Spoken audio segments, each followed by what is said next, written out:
We love updates and we're sure you do too. I'm Josh with eDesk Stories, your home for the juiciest stories and the hottest tea. The original poster has added an update to the following story. Am I wrong for leaving my pregnant wife, Angela, after finding out she gave me an STD? After I moved in with my friend Mike, things were tense but manageable. I was still trying to process everything that had happened, and I didn't know how to move forward. Angela had been relentless in trying to contact me, but I needed space. I couldn't just go back after what she'd done, no matter how much I loved her or how much we both wanted this baby. A few days ago, Angela showed up at Mike's place unexpectedly. I hadn't been answering her calls or texts, so I guess she decided to try her luck in person. I was surprised to see her, but I let her in. I figured maybe we could talk and finally get some closure, or at least start figuring out what to do next. While I was in the kitchen getting some water, I overheard Angela and Mike talking in the living room. Their voices were low, but something in their tone caught my attention. It was intimate. I couldn't make out everything, but I heard Angela say something like, "We have to tell him eventually," and Mike whisper back, "Not yet, Angie, not now." My heart started pounding. I felt like I was going to be sick. I walked into the living room and the look on their faces told me everything I needed to know. Mike's face went pale and Angela looked like she was about to cry. I confronted them immediately. "What the hell is going on here? What do you mean, tell him eventually?" "Tell me what?" Mike stammered something unintelligible and Angela burst into tears. After what felt like an eternity, she finally blurted out the truth. It was Mike.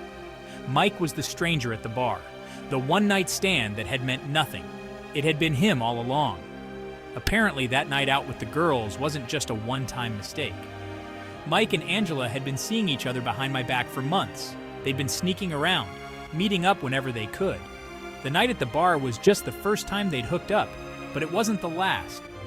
Mike had even suggested that she lie and say it was a random guy at a bar if I ever found out. I was in complete shock. This was my best friend, my closest friend since college, the guy I turned to in my darkest hour, and he was the one who had betrayed me in the worst possible way. I couldn't believe that they had been carrying on this affair right under my nose while we were trying to bring a child into the world, no less.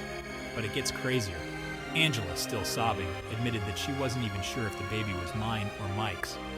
That miracle baby we had been praying for might actually be the result of her affair with Mike. They were both too terrified to get a paternity test, knowing that it could destroy everything. I lost it. I yelled at Mike to get out of his own house, that I never wanted to see his face again. He tried to apologize, but I was done listening. I told him that he wasn't just a traitor, he was a coward for lying to me and for ruining my marriage. Angela tried to stop me as I walked out the door, but I couldn't even look at her. I don't know where I'm going to go from here. My life is in shambles. My marriage is over, my best friend is a backstabbing piece of shit, and the baby that I thought was a miracle might not even be mine. I have no idea what to do next, but one thing's for sure. I'm never going to trust anyone the same way again, so now not only do I have to deal with the betrayal and the STD, but I also have to question whether I've been living a lie this whole time. Am I the asshole for leaving Angela, or was it the only sane choice I had left? And what the hell do I do now? So what do you think? Drop your thoughts in the comments. Let's discuss it. And don't forget to like and subscribe for more daily stories.